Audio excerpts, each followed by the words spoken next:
తెలంగాణ రాష్ట్రంలో మళ్లీ భూదోపిడీ పర్వం మొదలైంది. కాంగ్రెస్ గద్దెనెక్కిన తర్వాత భూముల దోపిడీ యథేచ్ఛగా సాగుతున్నది. ఉమ్మడి ఏపీలోని చంద్రబాబు పరిపాలనను గుర్తుకు తెచ్చేలా భూ కుంభకోణాలు వెలుగు చూస్తున్నాయి.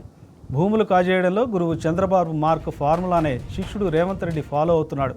తాజాగా ఫార్మాసిటీ భూముల వ్యవహారమే ఇందుకు నిదర్శనం. కాంగ్రెస్ నేతలు భూములు మింగేస్తున్న తీరు చూస్తే ప్రజల భూములు దోచుకుతినడమే ఇందమ్మ రాజ్యమా అని తెలుస్తోంది.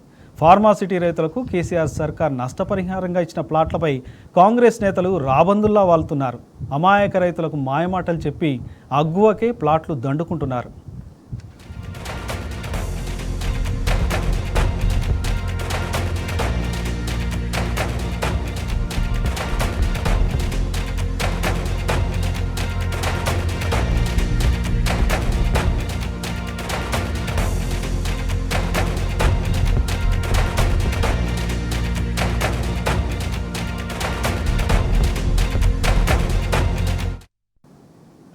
రంగారెడ్డి జిల్లాలోని మహేశ్వరం, ఇబ్రహీంపట్నం నియోజకవర్గాల పరిధిలో ఫార్మాసిటీ ఏర్పాటుకు గత బీఆర్ఎస్ ప్రభుత్వం కృషి చేసింది. ఇందుకోసం 14,000 ఎకరాల భూమిని సేకరించింది. భూములు ఇచ్చిన రైతులకు ఆర్థిక పరిహారంతో పాటు ఇండ్ల స్థలాలు కేటాయించింది. కందుకూరు మండలం మీర్ఖాన్పేటలో 560 ఎకరాల్లో భారీ లేఅవుట్ రూపొందించింది. యాచారం, కందుకూరు, కడతాల్ మండలాలకు చెందిన దాదాపు 5,720 మంది రైతులకు కేసీఆర్ ప్రభుత్వం ప్లాట్లు కేటాయించింది. అయితే అసెంబ్లీ ఎన్నికలు రావడంతో వారికి ఇళ్ల స్థలాలు అప్పగించే ప్రక్రియ వాయిదా పడింది. ఆ తర్వాత ప్రభుత్వం మారడం రైతుల పాలిట శాపంగా మారింది. ప్రస్తుతం రైతుల దగ్గర ప్లాట్ల నెంబర్లు, కేసీఆర్ సర్కార్ ఇచ్చిన పట్టాలు మాత్రమే ఉన్నాయి. మాయమాటలతో గద్దెనెక్కిన రేవంత్ సర్కార్ ఏడాదిన్నరగా రైతులకు పొజిషన్ చూపించలేదు.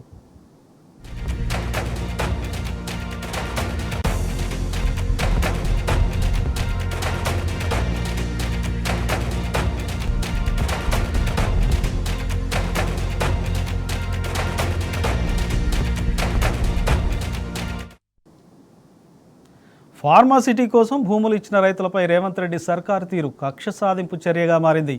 భూములు తిరిగి ఇవ్వకపోగా వారికి హక్కుగా రావాల్సిన ఇంటి స్థలాలను ఏడాదిన్నరగా ఇవ్వడం లేదు. గత బీఆర్ఎస్ ప్రభుత్వం ఏర్పాటు చేసిన లేఅవుట్ నుంచి 330 ఫీట్ల గ్రీన్ఫీల్డ్ రహదారి అలైన్మెంట్ను రేవంత్ సర్కార్ ఖరారు చేసింది.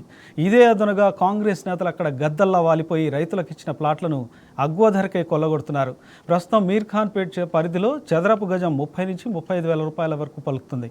ప్రభుత్వం ప్రకటించిన 4th సిటీ ఈ ప్రాంతం కేంద్రంగానే ఉండడంతో భవిష్యత్తులో ధర ఇంకా పెరిగే అవకాశం ఉంది.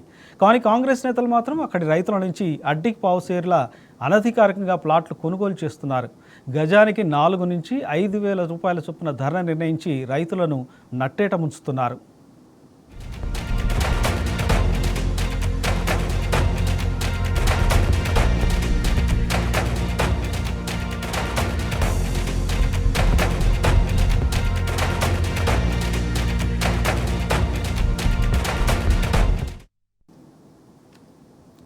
కాంగ్రెస్ ప్రభుత్వం అధికారంకి వచ్చింది మొదలు ఫార్మాసిటీ కోసం భూములు ఇచ్చిన రైతుల పరిస్థితి అత్యంత దయనీయంగా మారింది.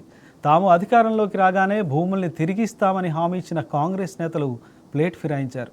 వాస్తవానికి భూసేకరణ సమయంలో జరిగిన ఒప్పందం ప్రకారం ఫార్మాసిటీ రద్దు చేస్తే వాళ్ళ భూములు తిరిగి ఇవ్వాలనే షరతు కూడా ఉంది. కాంగ్రెస్ ప్రభుత్వం ఫార్మాసిటీని రద్దు చేసినా హైకోర్టులో మాత్రం కొనసాగిస్తామని లిఖితపూర్వక హామీ ఇచ్చింది. క్షేత్రస్థాయిలో మాత్రం ఆ భూములకు ఇతర అవసరాలకు కేటాయించినట్లు అధికారిక ప్రకటనలు వెలువడుతున్నాయి. చివరకు ఇబ్రహీంపట్నం ఎమ్మెల్యే మల్రెడ్డి రంగారెడ్డి బహిరంగంగానే ఫార్మాసిటీ రద్దయిందని, అది ఓడిసిపోయిన ముచ్చటని ప్రకటించారు. అయినా రైతుల భూముల్ని మాత్రం తిరిగి ఇవ్వబోమని ప్రకటించి ఎన్నికల హామీని తుంగలో తొక్కినట్టు అంగీకరించారు.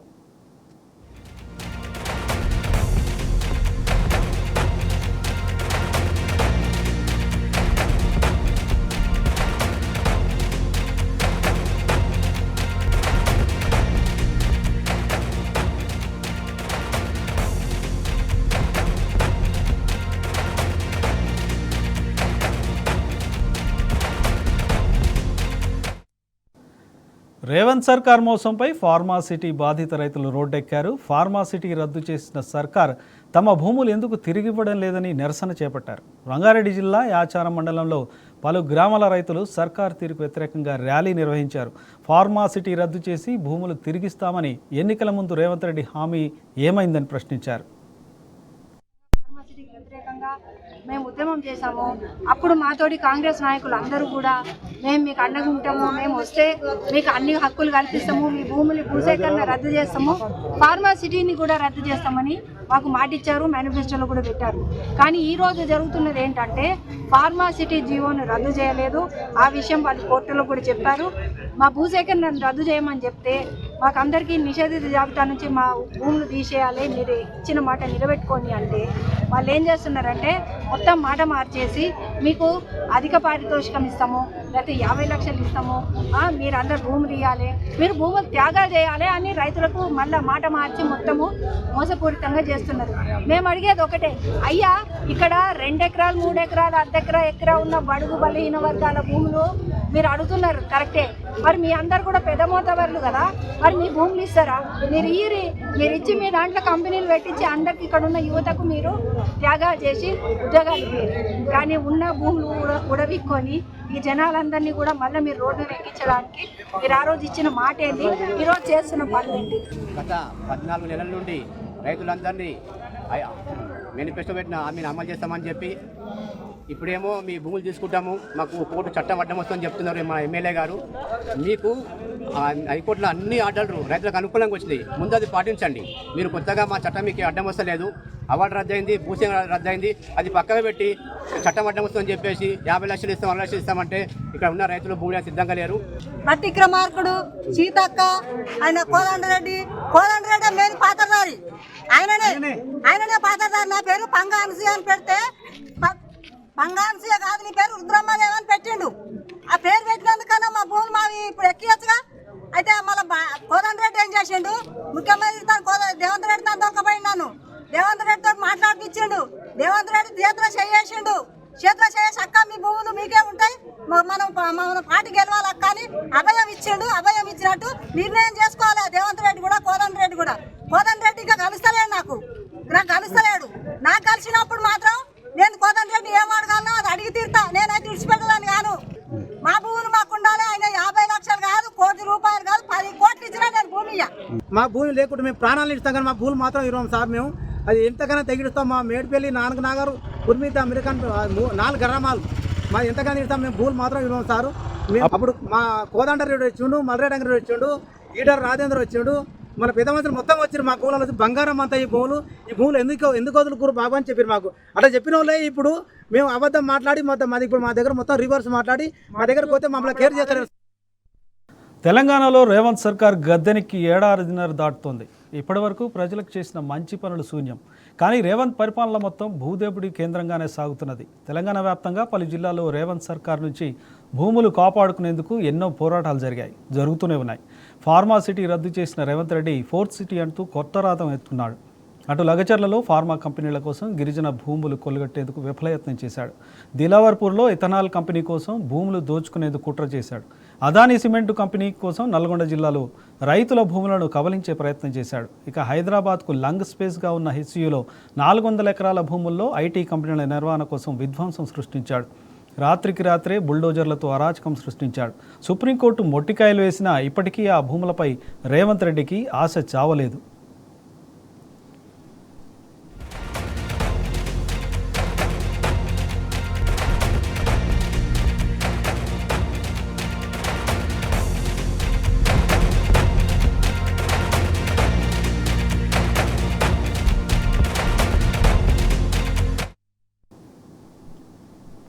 హెచ్సియు భూముల విషయంలో రేవంత్ సర్కార్ తీరుపై దేశవ్యాప్తంగా విమర్శలు వెల్లువెత్తాయి. ప్రభుత్వ విధ్వంసంపై పర్యావరణవేత్తలు భగ్గుమన్నారు.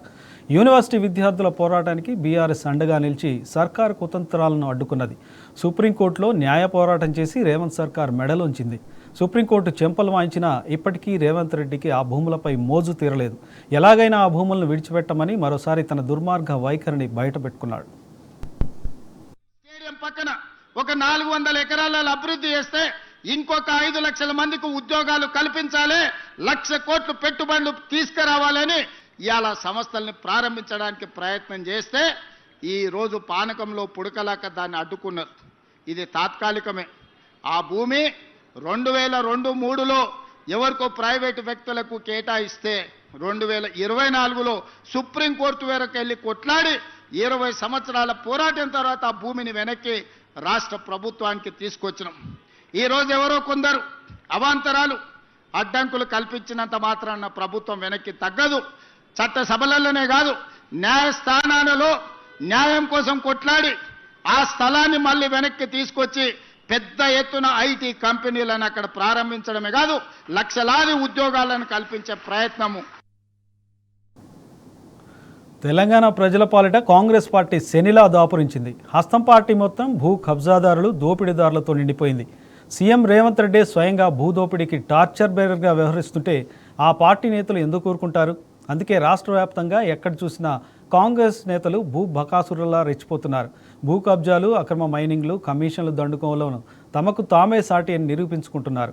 అయితే ఎక్కడైతే వాటాల లెక్కలు తప్పుతున్నాయో అక్కడ కాంగ్రెస్ నేతల వ్యవహారాలను సొంత పార్టీ నేతలే బయటపెడుతున్నారు. హన్మకొండ జిల్లాలో కడియం అక్రమ మైనింగ్పై ఇటీవల కొండా మురళి సంచలన ఆరోపణలు చేశారు. ధర్మసాగర్ మండలంలోని ఇనపరాతి గుట్టల్లో అడవులను కడియం బినామీలు కబలిస్తున్నట్లు స్థానికులు ఆరోపిస్తున్నారు. దేవునూరు అటవీ భూములకు ఎమ్మెల్యే కడియం ఎసరు పెడుతున్నట్లు ఆరోపణలు వెలువెత్తుతున్నాయి. రిజర్వ్ ఫారెస్ట్గా గుర్తించిన భూములను కడియం బినామీలు మింగేస్తున్నారని స్థానికులు ఆరోపిస్తున్నారు.